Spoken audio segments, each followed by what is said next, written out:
കൊച്ചിയിലെ CA വിദ്യാർത്ഥിനി Michel ഷാജിയുടെ മരണത്തിൽ ബന്ധുവായ യുവാവിനെ പോലീസ് അറസ്റ്റ് ചെയ്തു. പിറവം സ്വദേശി ക്രോൺ അലക്സാണ്ടറാണ് അറസ്റ്റിലായത്. ഇയാൾക്കെതിരെ ആത്മഹത്യാ പ്രേരണയ്ക്കാണ് കേസെടുത്തിരിക്കുന്നത്.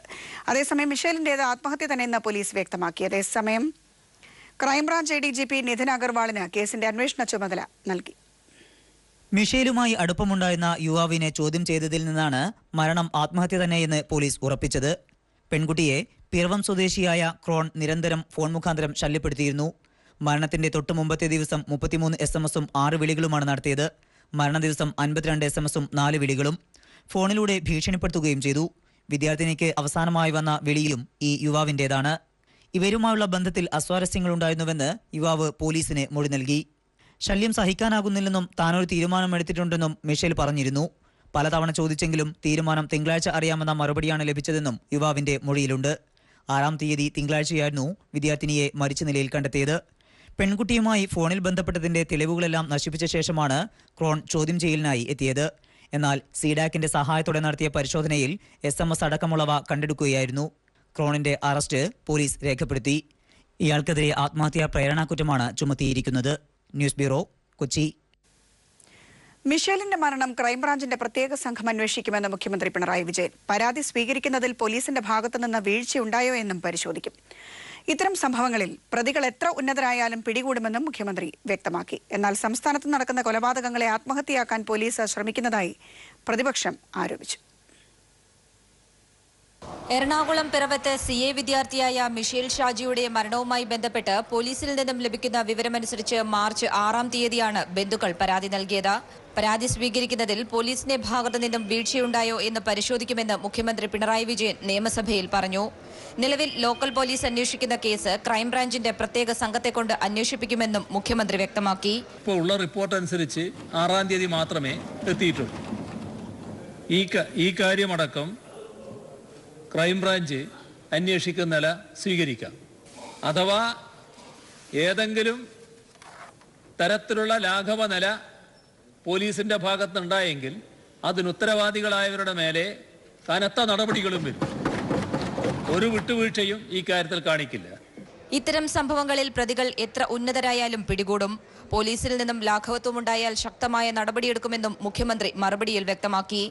എന്നാൽ മിഷേലിന്റേത് ആത്മഹത്യയെന്ന് വരുത്തി തീർക്കാൻ ശ്രമിക്കുന്നതായി അടിയന്തര പ്രമേയത്തിന് നോട്ടീസ് നൽകിയ അനൂപ് ജേക്കബ് ആരോപിച്ചു. പരാതി സ്വീകരിക്കുന്നതിൽ പോലും എറണാകുളം സെൻട്രൽ സ്റ്റേഷനിലെ പോലീസുകാരിൽ നിന്നും വീഴ്ചയുണ്ടായി എന്നും അദ്ദേഹം ആരോപിച്ചു. 18 വയസ്സാണ് പെൺകുട്ടിയെ കാണാനില്ല എന്നുള്ള പരാതിയാണ് സാർ അവിടെ ഇവരുടെ മാതാപിതാക്കൾ മുമ്പോട്ട് വെച്ചത്. അവിടെയാണ് പോലീസ് പറഞ്ഞത് നിങ്ങൾ പോയി രാവിലെ വരൂ. സാർ, ഇതാണോ സാർ ഇവിടുത്തെ പോലീസിന്റെ ശുഷ്കാന്തി? ഇങ്ങനെയാണോ സാർ ഒരു പോലീസ് പ്രവർത്തിക്കേണ്ടത്? മുഖ്യമന്ത്രിയുടെ മറുപടിയുടെ അടിസ്ഥാനത്തിൽ പ്രതിപക്ഷത്തിന്റെ അടിയന്തര പ്രമേയത്തിനുള്ള അനുമതി സ്പീക്കർ നിഷേധിച്ചു. സംസ്ഥാനത്ത് നടക്കുന്ന കൊലപാതകങ്ങൾ ആത്മഹത്യയാക്കാൻ പോലീസ് ശ്രമിക്കുന്നുവെന്ന് ചൂണ്ടിക്കാട്ടി പ്രതിപക്ഷം സഭയിൽ നിന്നും ഇറങ്ങിപ്പോയി. നിയമസഭയിൽ നിന്നും എസ് ഷീജ.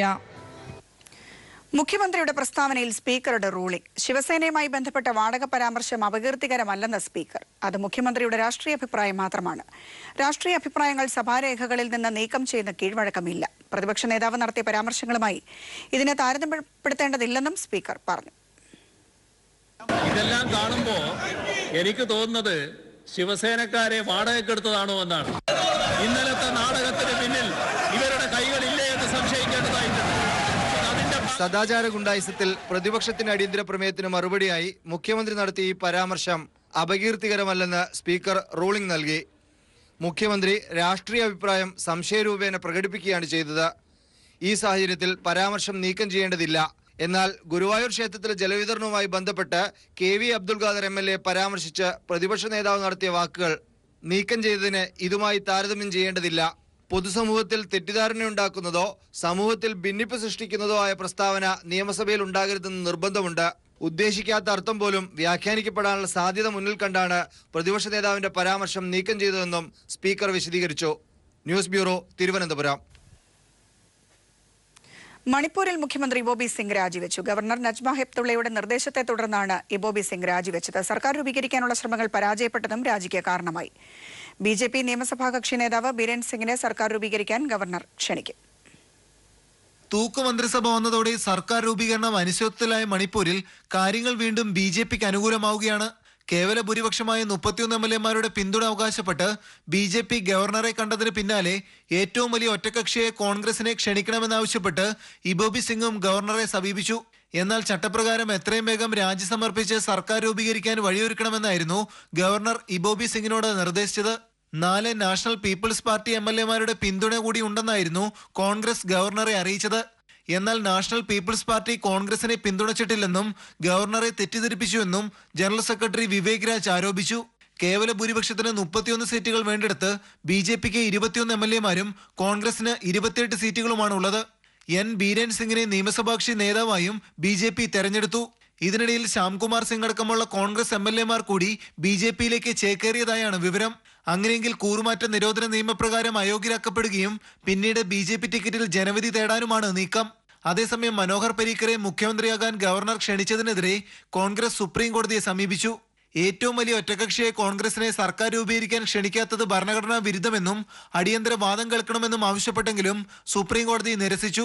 ഭരണഘടനാ സാധ്യത മുൻനിർത്തി ഏറ്റവും വലിയ ഒറ്റകക്ഷിയെ കോൺഗ്രസിനെ സർക്കാർ രൂപീകരിക്കാൻ ഗവർണർ ക്ഷണിച്ചാലും നിലവിലെ സാഹചര്യത്തിൽ പ്രാദേശിക പാർട്ടികൾ പിന്തുണയ്ക്കാനുള്ള സാധ്യത വളരെ വിരളമാണ്. മനുശങ്കർ, ദില്ലി. കേന്ദ്ര മന്ത്രിസഭാ പുനഃസംഘടന ഉടൻ. സ്ഥാനമൊഴിഞ്ഞ മനോഹർ പരീക്കറിന് പകരം അരുൺ ജെയ്റ്റ്ലി പ്രതിരോധ മന്ത്രി പദം ഏറ്റെടുത്തേക്കും.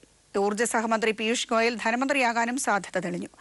കുമ്മനം രാജശേഖരൻ, രാജീവ് ചന്ദ്രശേഖർ എന്നിവരും കേന്ദ്ര നേതൃത്വത്തിന്റെ പരിഗണനയിലുണ്ട്.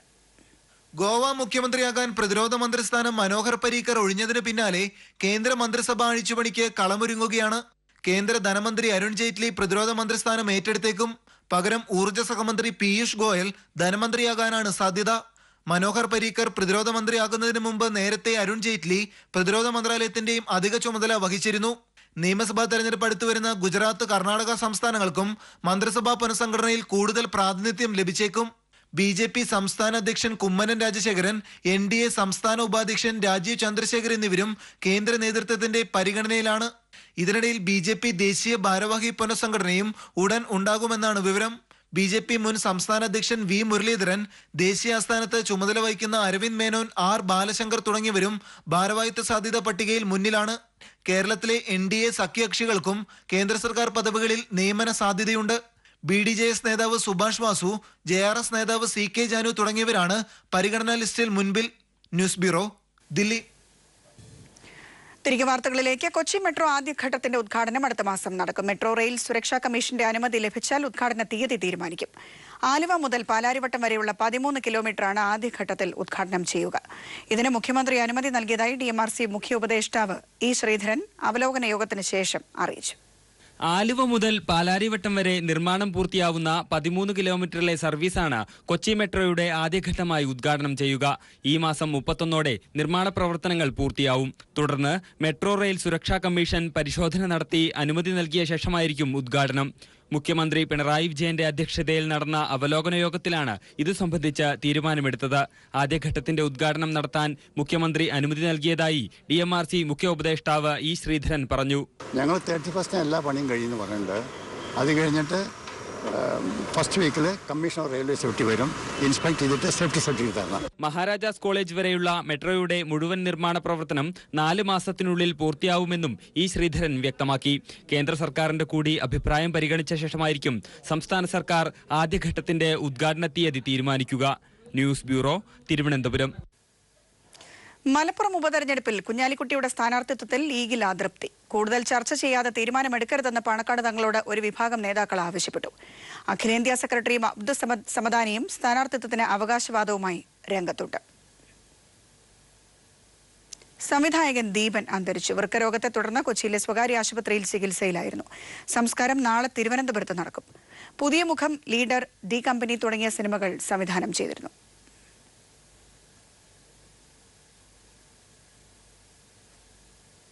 പാലക്കാട് ചെർപ്പുളശ്ശേരിയിൽ 2ാം ക്ലാസ് വിദ്യാർത്ഥിനിയെ പീഡിപ്പിച്ചെന്ന പരാതിയിൽ അധ്യാപകനെതിരെ പോലീസ് കേസെടുത്തു. ചെർപ്പുളശ്ശേരി GUP സ്കൂൾ അധ്യാപകൻ VT ശശികുമാറിനെതിരെ പോക്സോ ചുമത്തിയാണ് കേസെടുത്തിരിക്കുന്നത്. ഇയാൾ ഒളിവിലെന്ന് ചെർപ്പുളശ്ശേരി പോലീസ് അറിയിച്ചു. ബുധനാഴ്ച സ്കൂളിൽ വെച്ച് കുട്ടി പീഡിപ്പിക്കപ്പെട്ടതെന്നാണ് ആക്ഷേപം. വൈദ്യപരിശോധനയിൽ ലൈംഗിക പീഡനം നടന്നില്ലെന്ന് കണ്ടെത്തിയിട്ടുണ്ട്. ചൈൽഡ് ലൈൻ റിപ്പോർട്ടിന്റെ അടിസ്ഥാനത്തിൽ ശനിയാഴ്ചയാണ് അധ്യാപകനെതിരെ ചെർപ്പുളശ്ശേരി പോലീസ് കേസെടുത്തത്. തിക്കുറിശ്ശി ഫൗണ്ടേഷന്റെ മാധ്യമ സാഹിത്യ പുരസ്കാരങ്ങൾ വിതരണം ചെയ്തു. ചടങ്ങ് മുഖ്യമന്ത്രി പിണറായി വിജയൻ ഉദ്ഘാടനം ചെയ്തു. മികച്ച അഭിമുഖ പരിപാടിക്കുള്ള പുരസ്കാരം കൈരളി ടിവിയിലെ JB junction show director M. രാജീവിനാണ് ലഭിച്ചത്. മികച്ച വനിതാ റിപ്പോർട്ടർക്കുള്ള പുരസ്കാരം Kairali people TV reporter S. Sheeja ഏറ്റുവാങ്ങി. മന്ത്രി A.K. ബാലനാണ് പുരസ്കാരങ്ങൾ വിതരണം ചെയ്തത്. തിരുവനന്തപുരത്ത് നടന്ന ചടങ്ങിൽ മന്ത്രി കടകംപള്ളി സുരേന്ദ്രൻ അധ്യക്ഷത വഹിച്ചു.